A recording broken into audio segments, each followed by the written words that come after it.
कभी कभी कोई छोटी सी घटना एक बड़े खतरे का संकेत दे जाती है और उस समय उसका असर क्या होगा, प्रभाव क्या होगा आगे चलकर, इसका अनुमान लगाना मुश्किल होता है।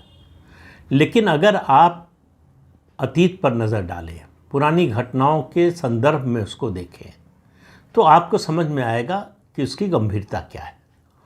शुक्रवार को कश्मीर में हज़रत बल में एक घटना हुई, आप सब लोगों ने देखी होगी टीवी पर। हज़रत बल दरगाह जो उसके बाहर एक पत्थर की पट्टिका लगी थी जिस पर अशोक का स्तंभ बना हुआ था। मजार में शुक्रवार की नमाज के लिए जाते हुए किसी ने कोई एतराज़ नहीं किया। शुक्रवार की नमाज हुई, नमाज से निकलने के बाद कुछ लोगों ने पत्थर लेकर उस पट्टिका को तोड़ने का प्रयास किया और तोड़ा। अब सवाल ये है कि नमाज के लिए जाते हुए और नमाज वहाँ पढ़ने के बाद इस बीच में क्या हुआ, ऐसा विरोध का कारण क्यों बना? अगर उस पट्टिका से विरोध था तो जब वो लगी थी तब भी होना चाहिए था और जब जा रहे थे तब भी उसका विरोध होना चाहिए था। नमाज से निकलने के बाद ही क्यों हुआ? इस बात की गंभीरता को समझने के लिए ये समझना ज़रूरी है। आपको मालूम है कि नमाज के बाद एक खुतबा होता है, मतलब जो मौलवी होता है उसका भाषण होता है। अक्सर जो सांप्रदायिक भावनाएं भड़काने के लिए जो काम किया जाता है वो इन भाषणों में होता है।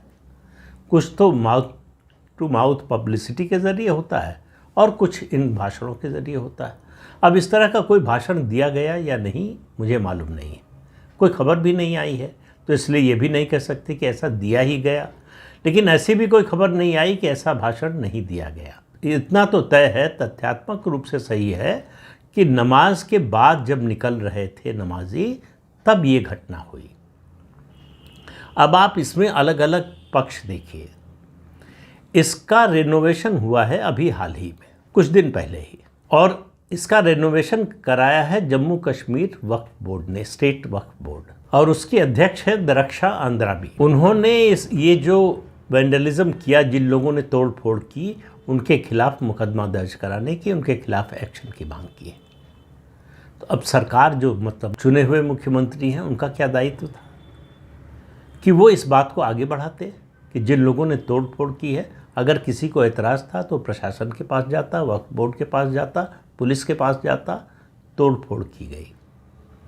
अब प्रदेश का मुख्यमंत्री अगर इसका समर्थन कर रहा है और महबूबा मुफ्ती जो पूर्व मुख्यमंत्री हैं, उनको तो हर ऐसे अवसर की तलाश होती है, अवसर ना हो तो वो अवसर पैदा कर लेती है।